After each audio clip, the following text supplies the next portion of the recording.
بعيط. شايف ان انا ممكن اعمل ايه غير ان انا اعيط؟ المفروض ده رد كلاسيكي جدا يعني، ولكن الرد ده انا عايز اوضح فيه حاجه سريعه كده.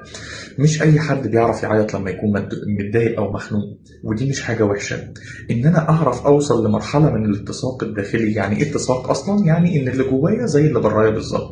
اعرف اوصل لمرحله من الاتساق ان اللي جوايا زي اللي برايا، فلما بحس بضيق وبخنقه بقول لنفسي فعلا انت حاسس بضيق وبخنقه، وفعلا انت تستحق انك تعيط، وعيط، اصل انت ممكن تعمل ايه غير كده. فده بيدي لنفسي الداخليه احساس ان هي في ايدي امينه، ان البني ادم اللي نفسه جواه دي بيحس بيها وسامعها، فده معناه ان هو امين عليها. عكس ممكن تقول ايه، راجل يلا راجل مفيش اي حاجه، انت ايه اللي يضايقك يعني؟ ده موضوع على فكره ما يستاهلش كل ده، انت اجمد من كده بكتير. حلوه حلوه كمواساه، ولكن ده بيدي لقلبنا من جوه ولنفسنا الداخليه احساس ان البني ادم